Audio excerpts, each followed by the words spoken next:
말씀의 제목은 맥추절에 주신 말씀들 해가지고 15절에서 22절 써 있는데, 이때 이 말씀이 하나님께서 맥추절에 주신 말씀이에요.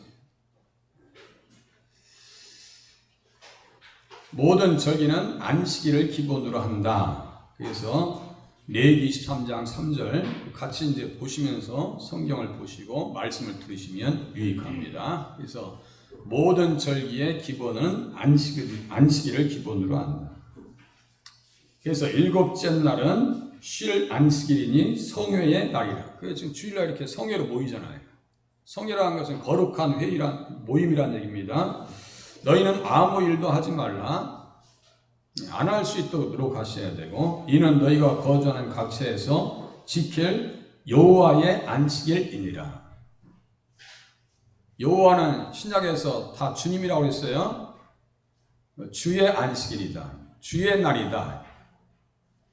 그래서 신약 성경에 보면은 인자는 안식일의 주인이니라 이렇게 말씀하신단 말이에요. 그러니까 우리가 말로는 주님이라고 하는데 행동이 주일을 성수하면서 하나님 앞에 주일로 이렇게 드린다라고 하면은 그분은 주일을 잘 시간을 통해서 예수님을 주로 고백하고 있는 거예요. 지금 이 시간은 시간을 통해서 예수님을 주님으로 이렇게 고백하고 있는 시간입니다. 주종관계를 정확하게 해야 돼요.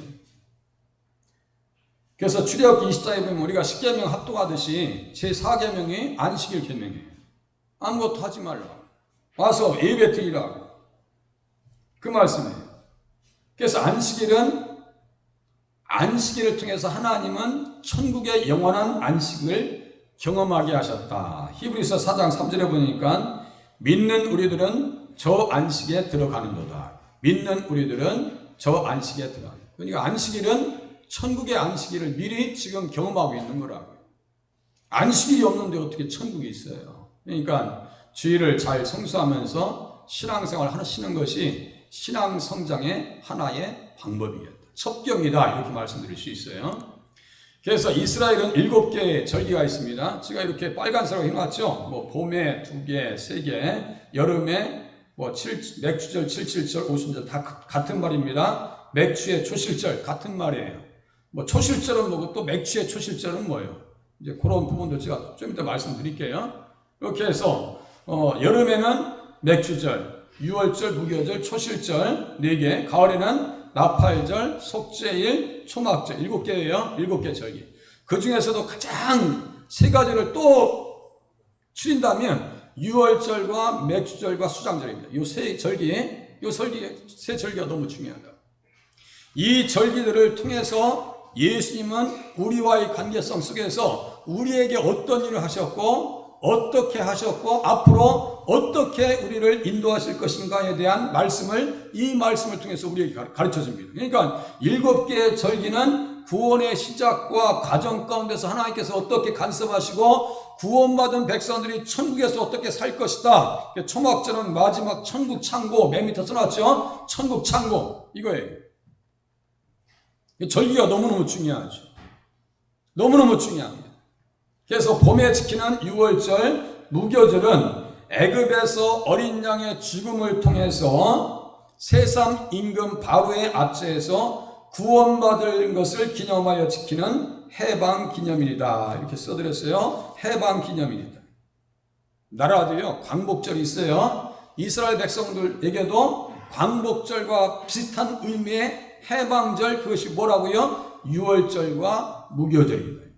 그때 어떻게 했어요? 세상 임금, 애굽에서 어린 양의 죽음을 통해서 세상 임금 바로의 압제에서 구원받았다 했어요. 자, 구약과 신약은 같은 말씀을 하는데 표현이 다를 뿐이에요. 표현이 다르다 보니까 구약과 신약을 나란히 보는 이게 훈련이 안 돼 있어요. 그러다 보니까 구약 따로 신약이 따로 있는 줄 착각하는데요. 구약과 신약은 같은 말씀입니다.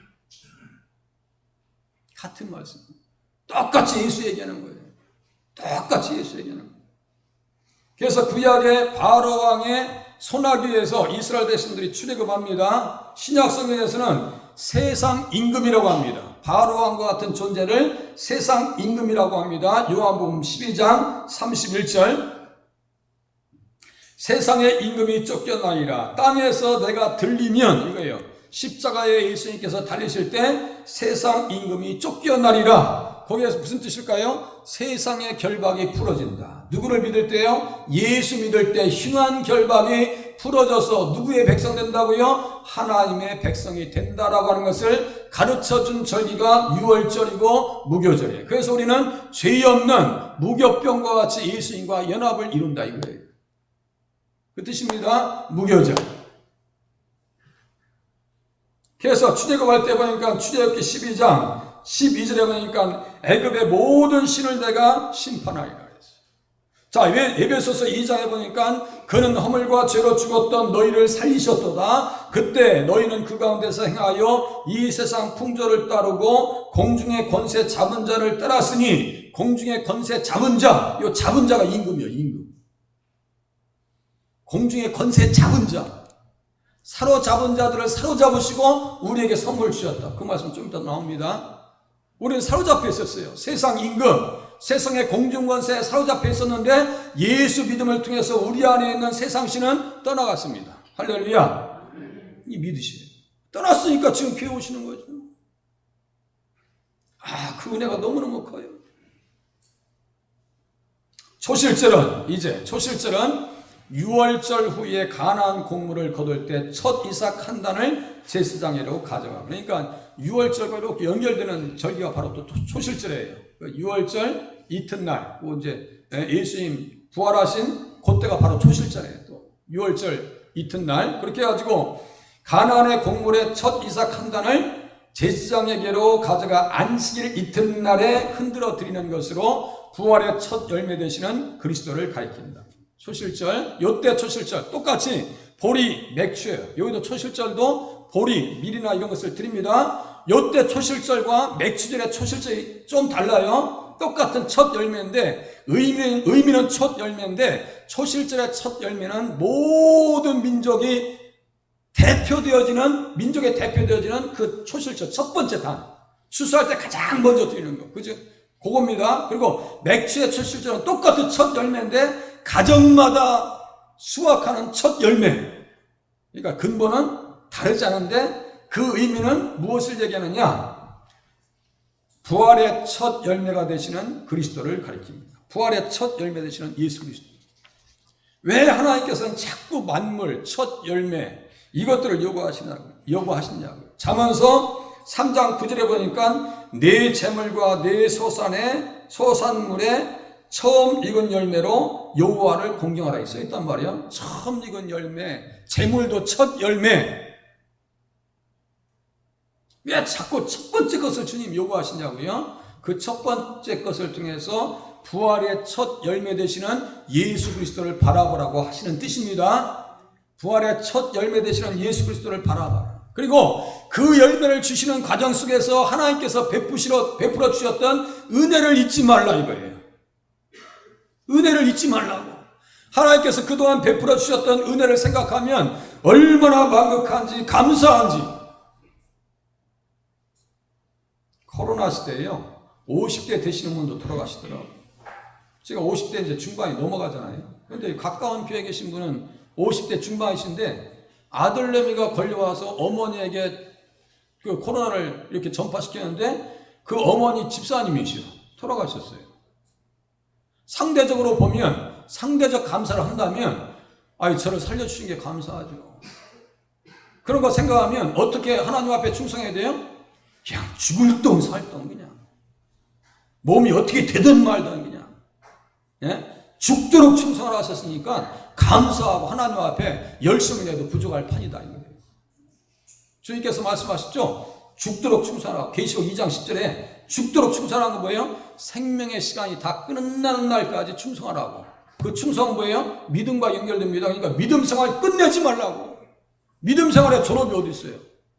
몸을 못 움직이면 그것은 졸업이에요. 그죠? 그런데 움직일 수 있으면 주님 앞에 너무너무 감사해서 신앙생활 하라고요. 예?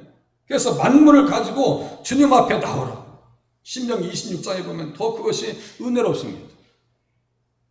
만물에 대한 집착은 누구에게 깨닫게 하시려고요? 우리를 깨닫게 하시려고 첫 번째 재물, 그동안 6개월 동안, 앞으로 또 6개월 동안 지켜주실 은혜, 앞으로 천국 가게 하실 은혜에 대해서 감사하면서 깨닫게 하시려고 첫 예물을 자꾸 드리라고 하는 거예요. 가져가서 안식일 이튿날에 드리는 것으로 부활의 첫 열매 되시는 그리스도를 가리킨다 라고 써드렸습니다. 그래서 부활의 첫 열매 고린도전서 15장 23절, 여름에 드리는 맥주절, 칠칠절, 오순절, 초실절 후 7 안식일 다음 날 드리며 노동을 중지하고 지키는 절기입니다. 오늘 본문에 읽은 말씀입니다. 신약의 성도들은 예수님 부활 이후에 오순절 날에 성령을 받습니다. 성령 받아요. 우리는 드렸고, 구약의 성도들은 드렸고, 우리는 신약의 성도들은 받았네요. 그리고 우리가 하나님 앞에 드리는 것보다 우리가 받는 것이 더 커요. 좀 뒤에 또 나옵니다. 그래서 가을의 7째 달 첫날 드리는 나팔절도 있어요. 23절에서 25절까지입니다. 나팔절이 있어요. 나팔절을 통해서 우리에게 무엇을 가르쳐 줄까요? 나팔 소리를 들어라. 이거예요. 나팔 소리를 들을 수 있어야 된다. 절기 때마다 무엇을 불었냐면요. 나팔을 붑니다. 나팔을 불어서 절기 때 다 모집을 시킵니다. 또 나팔은 언제 부르냐면 전쟁할 때 나팔 소리를 냅니다. 여호수아 6장에도 보면요. 나팔 소리와 함께 전쟁에 임합니다. 그럴 때 여리고성이 무너집니다.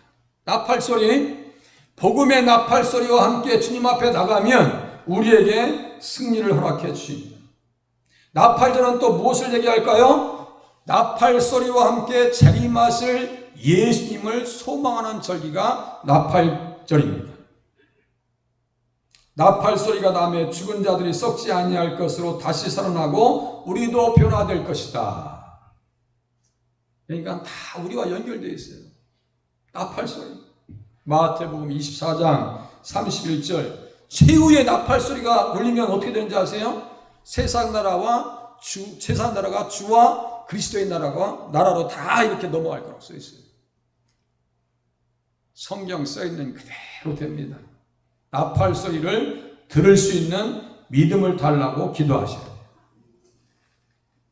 돼요. 7째 달 열흘날은 속죄일이 있습니다. 세상의 화목제물이 되셔서 우리에게 선물하신, 의를 선물하신 예수님을 기념하는 절기가 속죄일입니다. 우리의 모든 죄를 우리 주님께서 십자가에 달리셔서 다 제거하시고 우리에게 의를 선물하시고, 초막절은 뭐냐? 수수 이후에 8일 동안 지킵니다. 8일 동안 지킴을 통해서, 이건 뭐예요? 지금의 추수감사절이에요. 초막절 다 추수하고 나서요, 나뭇가지 갖다 이렇게 집을 짓습니다. 그러면서 무엇을 추억하냐면요, 광야 40년 동안, 광야 40년은 우리가 이 세상의 인생을 얘기하는 겁니다. 인생 또한 하나님께서 지켜주셨습니다.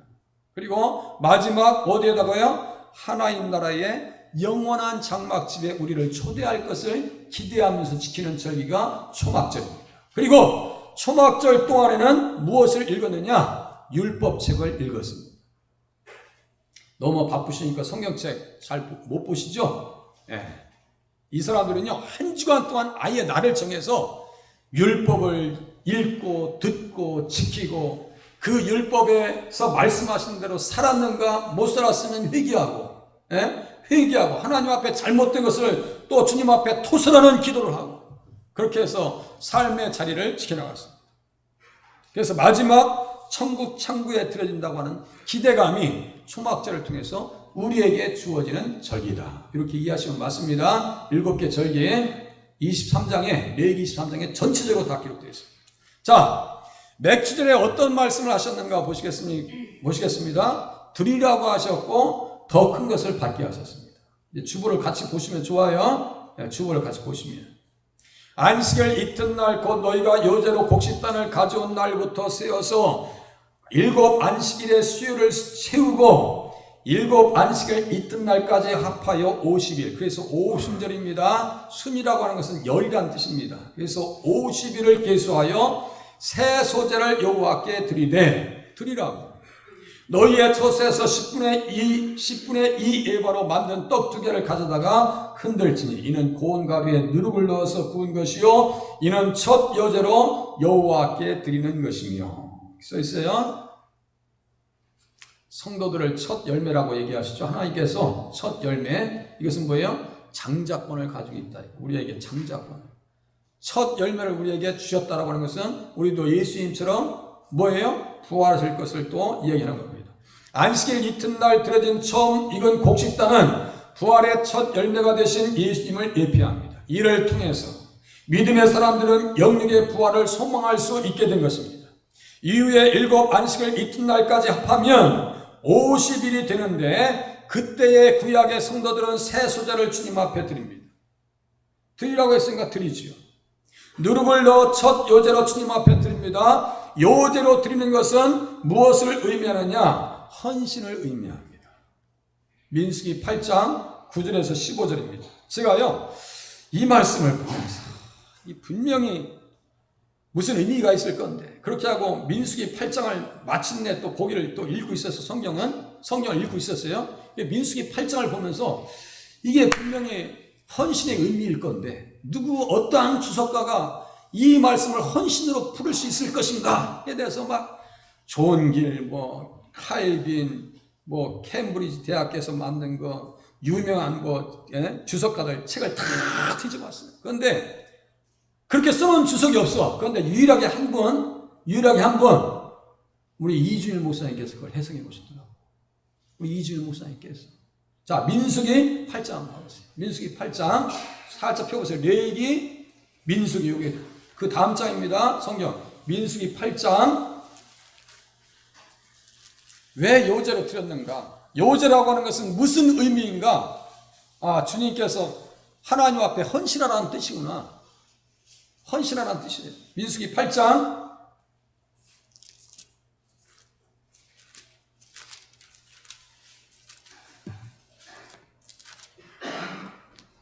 자, 9절 이하 보세요. 9절 이하. 레위인을 희막 앞에 나오게 하고 이스라엘 자손의 온 회중을 모으고 레위인을 여호와 앞에 나오게 하고 이스라엘 자손이 그들에게 안수하게 한 후에 아론이 이스라엘 자손을 위하여 레위인을 흔들어 바치는 제물로 여호와 앞에 드릴지니 이는 그들에게 여호와께 봉사하게 하기 위함이라. 그들에게 여호와께 봉사하기 위함이라. 이렇게 써놨고요. 13절 보세요. 레위인을 아론과 그의 아들들 앞에 세워 여호와께 요제로 드릴지. 요제는 뭐라 했어요? 막 흔드는 거예요. 레위인을 흔들어서 주님 앞에 드렸다고요. 제가 새벽에 말씀드렸습니다. 만인 제사장 시대, 만인 레위인 시대, 신약 시대는 우리를 만인 제사장으로 삼아 주셨고, 제사장들은 어떤 사람의 지파에서 나왔어요? 레위 지파에서 나왔다고요. 그러니까 이 시대는 만인 레위인의 시대인데, 레위인들에게 요구하시는 것은 요제가 되어져서 하나님 앞에 헌신하는 사람으로 만드시려고. 이 말씀에 비춰봐서 우리는 하나님 앞에 헌신하고 있는가? 스스로 한번 반성해 보시길 바랍니다. 하나님, 내가 헌신하고 있습니까? 맥주전을 통해서 이제 돌려놓으세요. 요제로 드리라고 하시는 그 말씀 속에서 하나님 앞에 헌신의 각오를 다질 수 있는 시간이 되실 수 있기를 바랍니다. 발 빼지 마시고 손을 빼지 마시고 하나님 앞에 드릴 수 있는 자리로 나가시는 기회로 삼으실 수 있기를 바랍니다. 결단의 시간. 주여 나를 사용해 주시옵소서. 신약의 예수님 부활 후에 오순절 날에 신약의 성도들은 성령님을 선물로 받습니다. 그죠? 성령님 선물 받았어요. 오순절에 누가 임하셨어요? 성령님께서 교회에 임하셨습니다. 그러니까 오순절은 교회의 생일이에요. 아시겠죠? 그래서 떡도 하고 그러는 거예요. 맛있는 것도 하고, 맛있는 것도 오늘 가지 마시고 다 잡수세요. 자, 이것을 누가 예언했느냐? 다윗이 다 예언해 놨어요. 시편 68장 18절, 제가 자주 말씀드려요. 시편 68장 18절. 주께서 높은 곳으로 오르시며 사로잡은 자들을 치하하시고 선물들을 사람들에게 받으시며 사로잡은 자들을 취하시고 선물들을 사람들에게 받으시며, 구약은 받으셨어요. 신약은 선물을 주셨어요. 아까 말씀드렸어요. 사로잡은 자들을 취하시고 사로잡힌 자들, 공중 권세 잡은 자. 아까 말씀드렸죠. 에베소서 2장 2절. 이제 조금씩 깨달을 때가 됐어요. 공중의 권세 잡은 자가, 우리가 예수 그리스도를 구주로 영접하면 공중의 권세 잡은 자가 우리 안에서 떠난다고 말씀을 드렸어요. 이제 있을 곳이 없어요. 나는 예수의 사람이 됐습니다.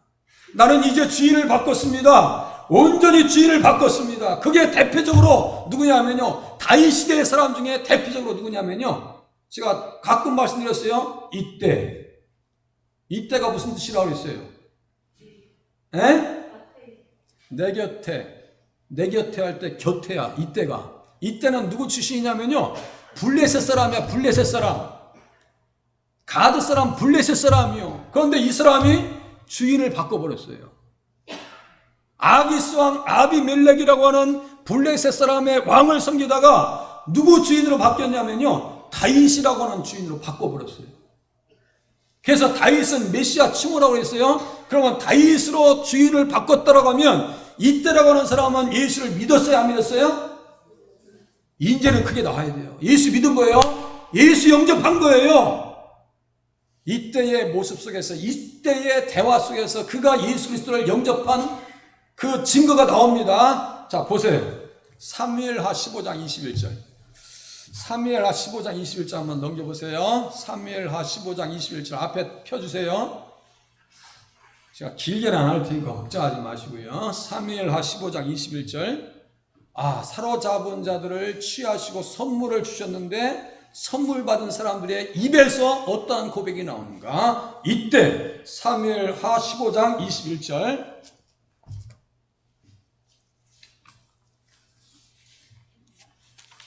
사무엘하 15장 21절. 제가 언젠가는 이때에 대해서 한번 설교할 겁니다. 21절 같이 그 앞에 보시면 20절 보시면, 나는 정처 없이 가니 오늘 어찌 너를 우리와 함께 떠돌아다니게 하리요. 너도 돌아가고 네 동포들도 데려가라. 은혜와 진리가 너와 함께 있기를 원한다. 지금 어떤 상황이냐면요, 쿠데타가 일어나서 압살롬에게 쫓겨나가고 있는 상황이에요.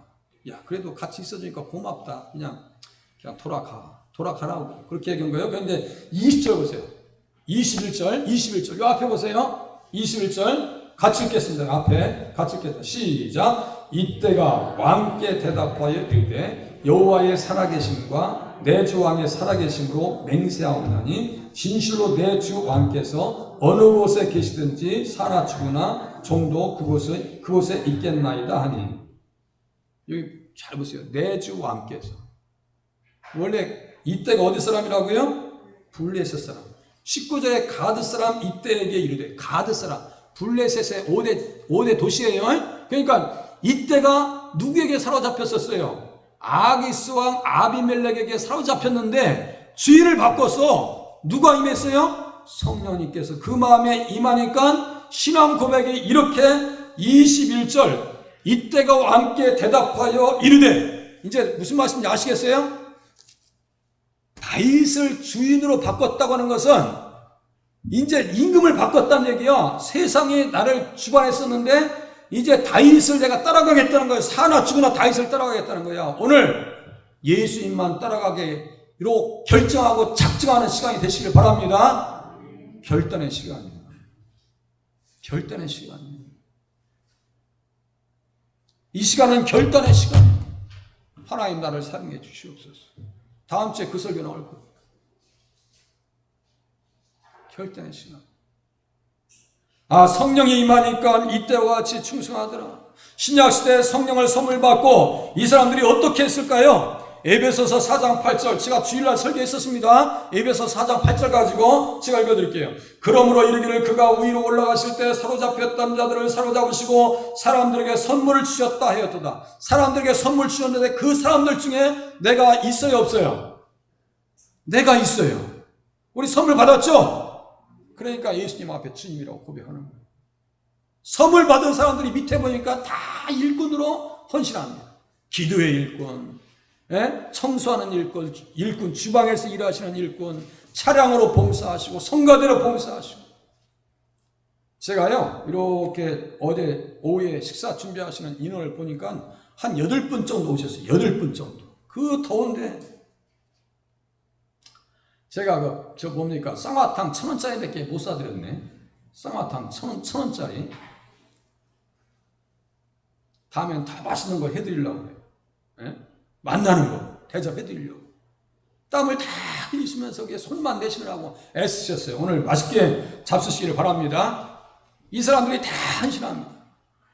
그래서 교회는 이 헌신자들을 통해서, 이 헌신자들은 뭘 받았다고요? 성령 받았어요. 그죠? 성령, 선물 받았어요. 지금 우리 안에 성령님이 와 계신데 자기가 못 느끼는 사람도 많아. 지금 우리 안에 성령님이 계시는데 본인만 몰라. 지금 본인만.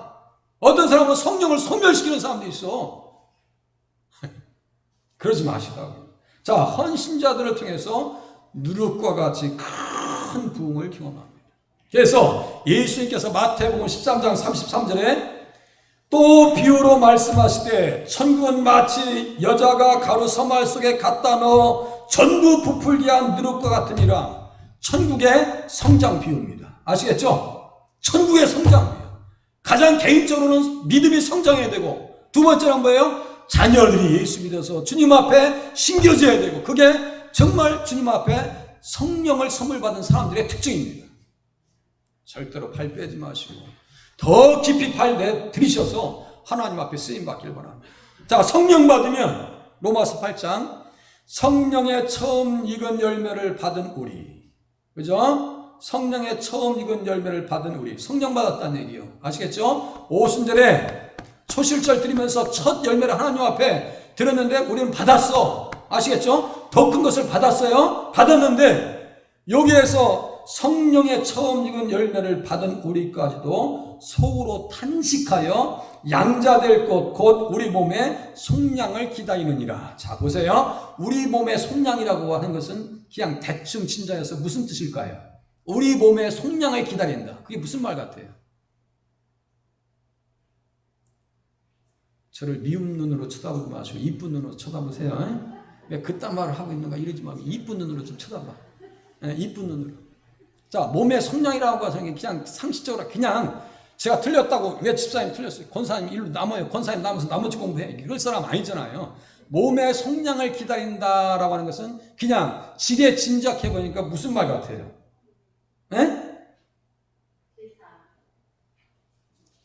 속량이니까 죄사함도 비슷하겠네. 부활이요, 부활. 할렐루야. 우리 몸이 부활한다는 거예요. 몸의 속량이라 했잖아. 몸의 속량. 우리 몸도 부활할 거예요. 성령님이 우리 안에 오셔서 보증하시는 것은 뭐냐면 우리의 몸도 부활하실 것을 보증해 주셨어요. 할렐루야. 그러니까 오순절에 우리가 받은 게 많이 있어요, 없어요? 있는 정도가 아니라 그냥 넘치게 받으셨어. 넘치게. 깨닫지만 못할 뿐이요. 그 유명한 연예인 그 부자 뭐 한번 광고하면 막 10억 20억 들어오는 그 광고 모델 되는 그 저기 집안에 내가 만약에 아들로 태어났어. 근데 아들로 태어나 그때 몰라. 맨날 울고 뭐 그냥 떼쓰고 그럴 거 아니야. 나중에 깨닫고 보니까 이게 보통 집안이 아니거든. 우리가 마치 그런지도 몰라요. 지금 하나님 나라의 왕자여 공주로 지금 불러주셨는데 아직도 실감이 안 나. 이게 실감이 안 나는 거야. 이제 깨달으실 수 있기를 바랍니다. 너무너무 감사해요.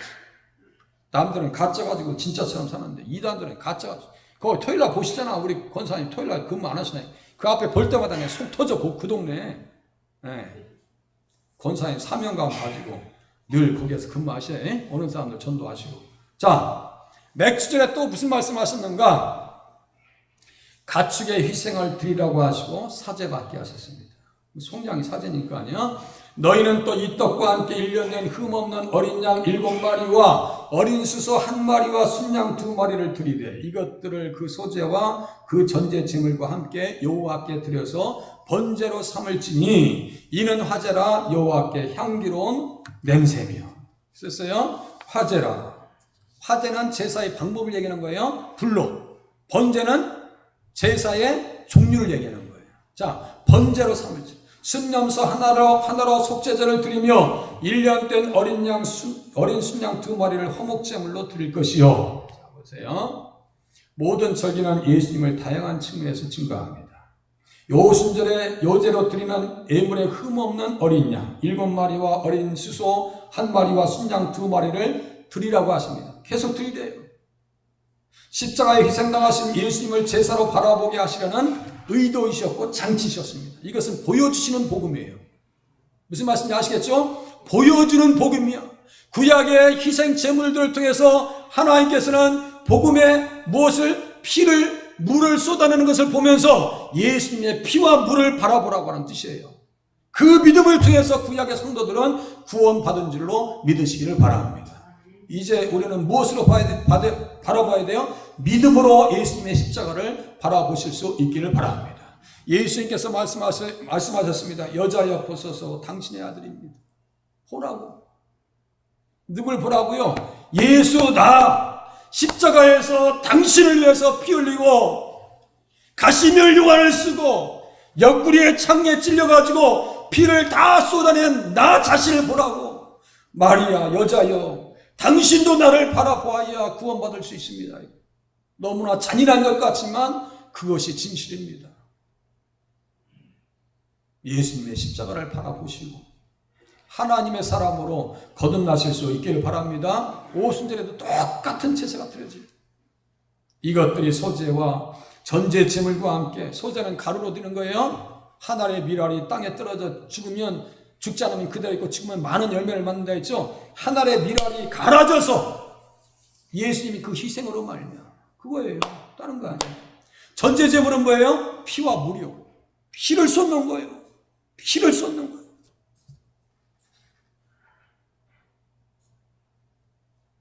번제의 화제로 드려질 때 하나님께서는 향기로운 냄새로 연락하셨습니다. 향기로운 냄새. 그러면 저도 말이죠. 이렇게 보면은 담배 피는 사람들 옆에 지나가면 이상하게 구수한 냄새가 나. 그게 담배 맛인가 봐. 응? 그것도 커피 마시면 이렇게 나는 맛을 보러오는데 옆에 있으면 구수한 냄새. 그 커피 맛인가 봐. 그게 아직도 몰라. 무식해가지고. 네? 그래서 야 그게 향기가 있네. 응? 담배도 그 맛으로 피는지도 모르겠다.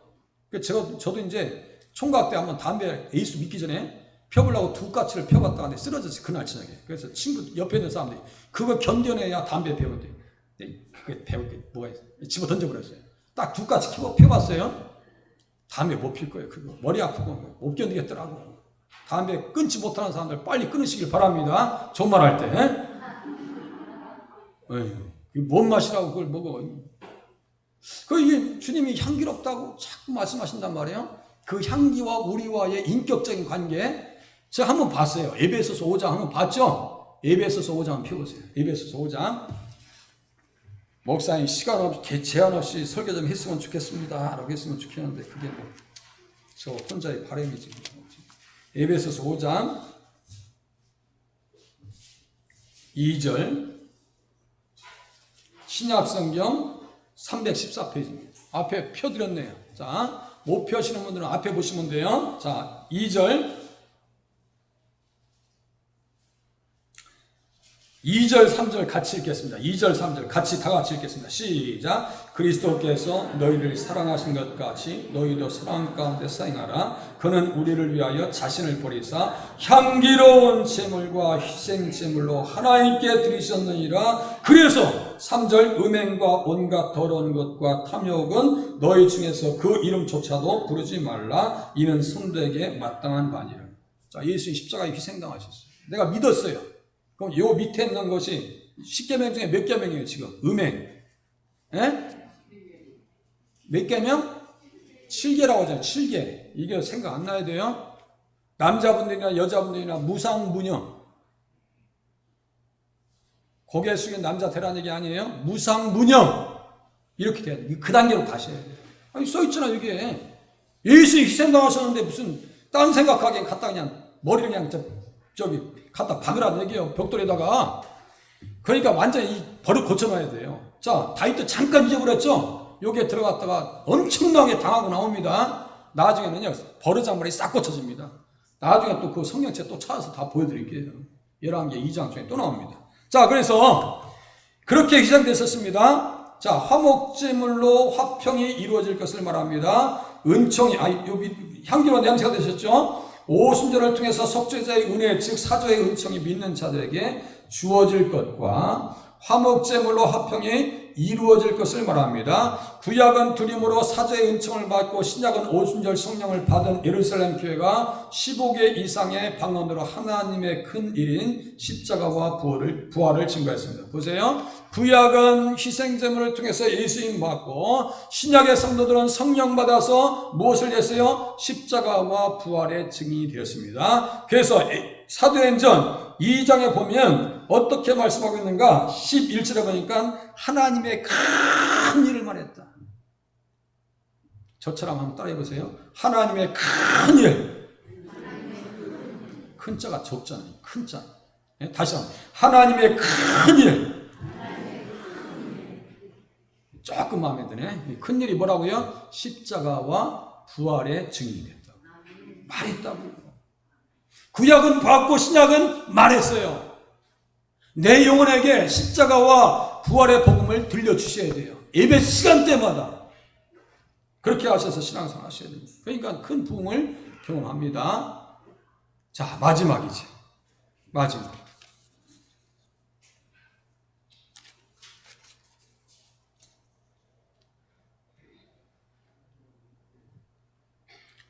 한 기절이 더 남아있는 거 보네. 한 기절 더 남았네요. 자, 보세요. 20절 보니까 제사장은 그 첫 이삭의 떡과 함께 그 두 마리 어린 양을 여호와 앞에 흔들어서 요제로 삼을 것이요. 헌신하라는 얘기예요. 이것들은 여호와께 드리는 성물이니 제사장에게 도울 것이며 이날에 너희는 너희 중에 성례를 공포하고 어떤 노동도 하지 말지니 이는 너희가 그 거저하는 각처에서 대대로 지킬 영원한 규례니라. 어린 양을 흔들어 요제의 화목제의 제물로 삼게 하고 이를 제사장에게 돌리라고 하십니다. 제사장의 임차를 돌보시는 하나님의 궁일하심의 발로이십니다. 오순절에 노동을 하지 말고 성례를 공포하고 모이라고 합니다. 그리스도 교회는요, 모이는 공동체예요. 모이는 공동체. 어떤 사람들의 습관과 같이 그날의 가까움을 볼수록 서로 돌아보아서 사랑과 선행을 격려하며 그날의 가까움을 볼수록 더욱 그리하자. 자꾸 모이라고요. 자꾸 모여야 돼요. 인간 중심의 모임이 아닙니다. 예수님 중심의 모임이 될 때 그 공동체를 하나님께서 어떻게 축복하시는가? 구원받는 사람을 날마다 더하게 하십니다. 천국의 성장 비유 마태복음 13장 아까 33절이라고 했나요? 가루 서말 속에 넣은 누룩과 같다. 이것이 그대로 이루어집니다. 크게 부흥됩니다. 그래서 매주에 한 번 주일에 모이고 7절기 때 정한 시간에 모이고 추수한 이후에 광야에서 모여서 말씀을 나누는 공동체를 통해서 민족의 선교적 사명을 일깨웠고요. 삶의 방식도 이 사람들은 결정했습니다. 계속해서 말씀을 듣는 거예요. 그러니까 삶의 방식도 결정하는 거예요. 주일날 어디 가요? 어디 가게? 가긴 어디 가냐고요. 주일날 생각해 보시라고. 가끔 주일날 못 나온다고 하면요, 제가 막 가슴이 철렁해요. 주일날 안 보이면요, 가슴이 막 차가워져. 지난주에 빠지신 분, 기억할지어다. 가슴이 철렁해버려, 그냥. 마지막, 맥주절에 주신 말씀들, 곡물을 다 베지 말라. 그리고 남겨두라고 말씀하십니다. 너희 땅에 곡물을 벨 때 반 모퉁이까지 다 베지 말며 떨어진 것을 줍지 말고 그것을 가난한 자와 거류민을 위해서 남겨두라. 나는 너희의 하나님 여호와이니라. 그대로 하면 돼요. 맥주절 추수할 때는 땅에 곡물을 벨 때 다 베지 말며 떨어진 것을 줍지 말라고 하십니다. 다른 나라의 방식과는 다른 풍경입니다. 저희 어렸을 때 이삭도 다 주워야 돼요. 어디 하다가 그냥 일하기 싫어서 저 끄트머리 안 비고 오잖아요. 그러면 혼나요. 혼난다고. 가끔 그런 적 있어요. 혼나. 다시 베고 와. 그러면 베고 와야지. 이삭을 어디다 떨어뜨려? 혼나죠? 근데 이스라엘 사람들은 어떻게 해요? 그거 내떨어뜨리라고. 반 모퉁이까지 베지 말라고. 이유는 뭐예요? 가난한 자와 거류민을 위하여 남겨두라고 하신 것입니다. 늘 가난한 자를 기억하고 사회적 약자를 생각하시라는 말씀입니다. 교회가 해야 할 일입니다. 교회가 조금만 더 부흥되면요, 우리 교회도 아주 넘치도록 일을 할 수 있는 기회가 주어질 수 있기를 바랍니다. 지금 잘 안정적으로 가고 있는데요, 조금만 더 부흥되어집니다. 이를 통해서 룻기의 주인공 모압 여인이 기업 물을 자 보아스를 만남으로, 보세요. 보아스는 예수님의 직계 조상이요. 그러니까 보아스의 모습에서 누구를 볼 수 있어요? 예수님을 볼 수 있어요. 그래서 기업 물을 자다 그래요. 기업 물을 자. 기업 물을 자라고 하는 것은 형제의 의무를 다했다는 것이에요. 예수님을 위해 형제의 의무를 다하셔서 우리의 원수 사망의 권세에서 우리를 구원해 주셨고 우리를 형제로 삼아 주셨어요. 그래서 예수님은 우리의 맏아들이에요. 형님같이 대신해서 날 위해서 기도하시네. 426장 옛날 통합창송가 그게 싹 빠졌는데 그게 유감이라고요. 찬송가 그게 없었어. 426장. 그걸 왜 빼놔? 그리고 기업 물을 자를 만남으로 율법의 저주가 십자가에서 풀어져, 보세요. 자, 보세요. 영이 살고. 영이 살아요. 그 다음에 가나안 땅에 들어와서 룻이 무엇을 주셔서 살았어요? 이때가 바로 맥주절입니다. 룻기 1장 22절에 보니까 나오미가 모압 지방에서 그의 며느리 모압 여인 룻과 함께 돌아왔는데 그들이 보리 추수 시작할 때 베들레헴에 이르렀더라. 하나님께서는 때를 따라서 역사하십니다. 할렐루야. 보리 추수할 때에 맞춰서 정확하게 역사하신다. 우리의 시간표하고 하나님의 시간표하고 달라요. 저도 똑같아요. 지나온 시간을 보면요, 팔이 둥둥 되거든요. 어떻게 합니까? 앞으로 어떻게 합니까? 그건 내 시간표하고 하나님의 시간표하고 다르더라고. 하나님께서는 다 예배하시고 준비하시고 계획하신 것이 있어. 그런데 내가 알간? 모르니까 발 둥둥 대고 도대체가 이게 일을 시킬 거예요, 말 거예요? 나 일 시켜 먹을 거예요, 말 거예요? 하나님 나 부르셨으면 어떻게 대책 세워줘야 될 거 아니에요? 내가 볼 때는 아무런 대책이 없어. 그런데 지금은 바빠서 할렐루야요. 할렐루야. 하나님은 때를 따라서 역사하십니다. 때를 따라서. 보리 추수할 때에. 그래서 오순절을 통해서 룻의 영혼이 살고 육신이 사는 것과 같이 우리의 몸의 속량까지도 하나님께서 이루실 것을 기대하시기를 바랍니다.